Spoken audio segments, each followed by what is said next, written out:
Chapter 2. My Father. My father was widely known during the final decades of the last century and the beginning of this one as an Ashok, that is, a poet and narrator under the nickname of Adash. And although he was not a professional Ashok, but only an amateur, he was in his day very popular among the inhabitants of many countries of Transcaucasia and Asia Minor. Ashok was the name given everywhere in Asia and the Balkan Peninsula to the local bards, who composed, recited, or sang poems, songs, legends, folk tales, and all sorts of stories. In spite of the fact that these people of the past who devoted themselves to such a career were in most cases illiterate, having not even been to an elementary school in their childhood,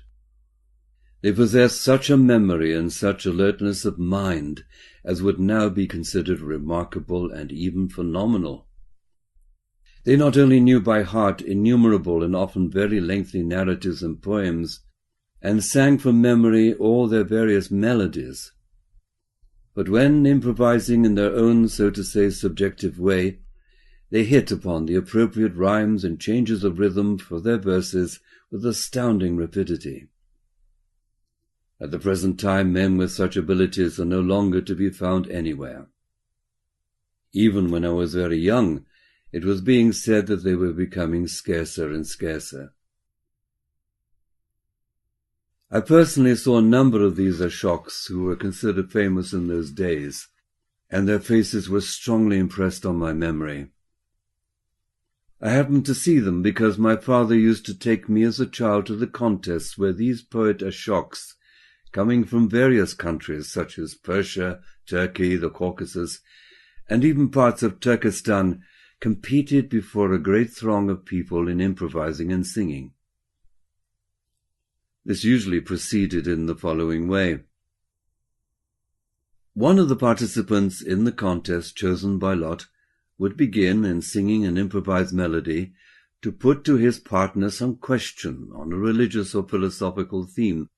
or on the meaning and origin of some well-known legend, tradition, or belief, and the other would reply also in song and in his own improvised subjective melody. And these improvised subjective melodies, moreover, had always to correspond in their tonality to the previously produced consonances, as well as to what is called by real musical science the ansalpalnianly flowing echo. All this was sung in verse, chiefly in Turco-Tartar, which was then the accepted common language of the peoples of these localities who spoke different dialects. These contests would last weeks and sometimes even months, and would conclude with the award of prizes and presents, provided by the audience and usually consisting of cattle, rugs, and so on, to those singers who, according to the general verdict, had most distinguished themselves. I witnessed 3 such contests,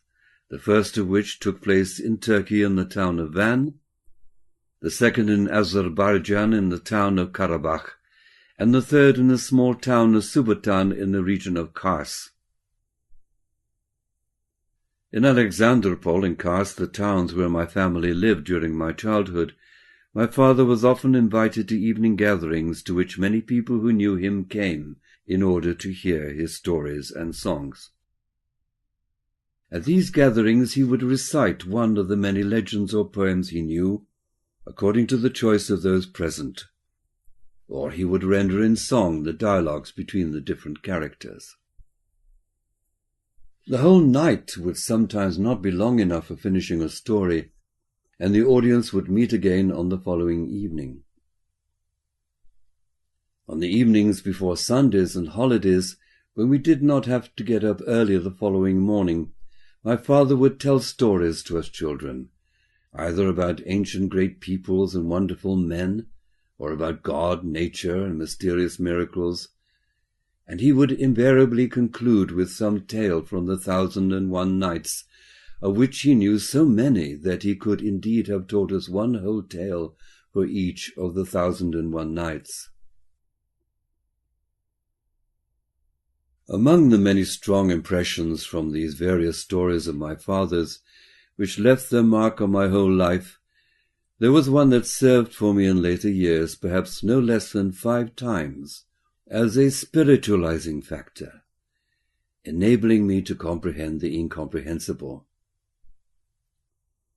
This strong impression, which later served for me as a spiritualizing factor, became crystallized in me while one evening my father was reciting and singing the legend of the flood before the flood,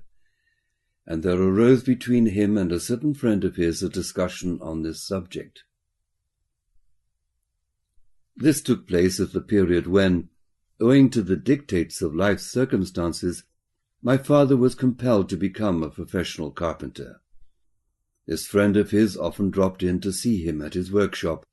and sometimes they would sit all night long pondering on the meaning of the ancient legends and sayings.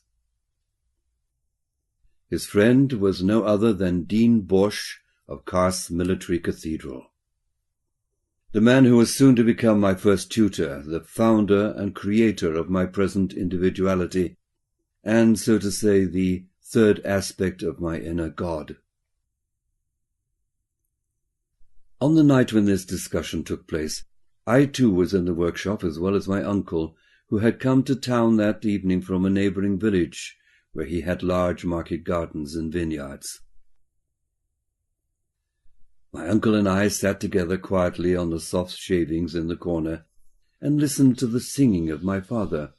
who was chanting the legend of the Babylonian hero Gilgamesh and explaining its meaning. The discussion arose when my father had finished the 21st song of the legend, in which a certain Ut-Napishtim relates to Gilgamesh the story of the destruction by flood of the land of Shuruppak.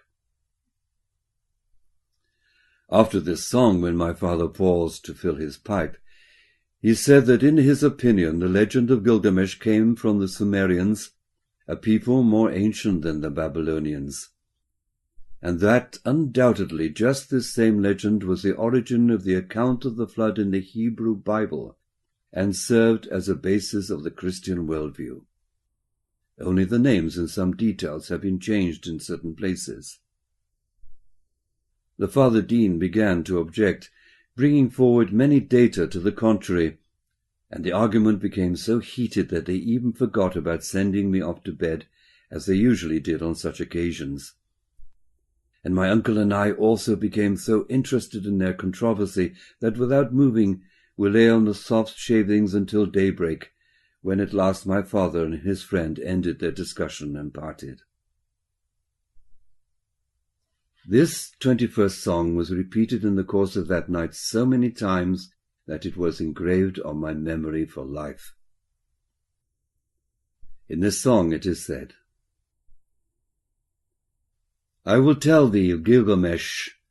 of a mournful mystery of the gods. How once, having met together, they resolved to flood the land of Shuruppak.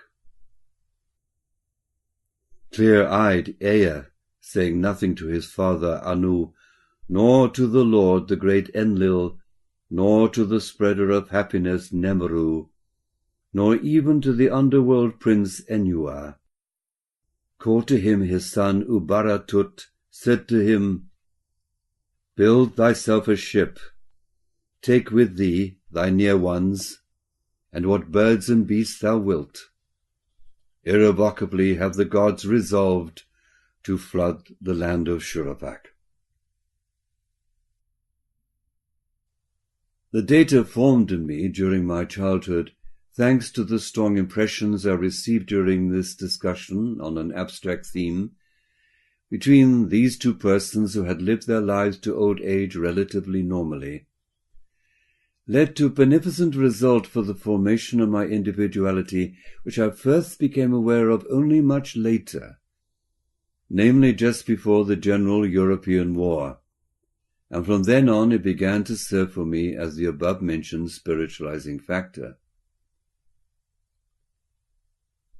The initial shock from my mental and feeling associations which brought about this awareness was the following. One day I read in a certain magazine an article in which it was said that there had been found among the ruins of Babylon some tablets with inscriptions which scholars were certain were no less than 4,000 years old. This magazine also printed the inscriptions and the deciphered text. It was the legend of the hero Gilgamesh. When I realized that here was that same legend which I had so often heard as a child from my father, and particularly when I read in this text the 21st song of the legend in almost the same form of exposition as in the songs and tales of my father, I experienced such an inner excitement that it was as if my whole future destiny depended on all this. And I was struck by the fact, at first inexplicable to me, that this legend had been handed down by Ashoks from generation to generation for thousands of years, and yet had reached our day almost unchanged. After this occurrence, when the beneficent result of the impressions formed in my childhood from the narratives of my father finally became clear to me, a result that crystallized in me a spiritualizing factor enabling me to comprehend that which usually appears incomprehensible, I often regretted having begun too late to give the legends of antiquity the immense significance that I now understand they really have. There was another legend I had heard from my father, again about the flood before the flood, which after this occurrence also acquired for me a quite particular significance. In this legend it was said also in verse that long, long ago, as far back as 70 generations before the last deluge, and a generation was counted as 100 years, when there was dry land where now is water, and water where now is dry land, there existed on earth a great civilization, the center of which was the former island Hanin, which was also the center of the earth itself. As I elucidated from other historical data, the island of Hanin was approximately where Greece is now situated. The sole survivors of the earlier deluge were certain brethren of the former Imastun brotherhood, whose members had constituted a whole caste spread all over the earth, but whose center had been on this island. These Imastun brethren were learned men, and among other things they studied astrology. Just before the deluge, they were scattered all over the earth for the purpose of observing celestial phenomena from different places. But however great the distance between them, they maintained constant communication with one another, and reported everything to the center by means of telepathy. For this they made use of what are called Pythonesses, who served them, as it were, as receiving apparatuses. These Pythonesses, in a trance, unconsciously received and recorded all that was transmitted to them from various places by the Imastuns, writing it down in 4 different agreed directions according to the direction from which the information reached them. That is to say, they wrote from top to bottom communications coming from localities lying to the east of the island, from right to left those from the south, from bottom to top those which came from the west, from the regions where Atlantis was and where America is now, and from left to right communications transmitted from the place now occupied by Europe.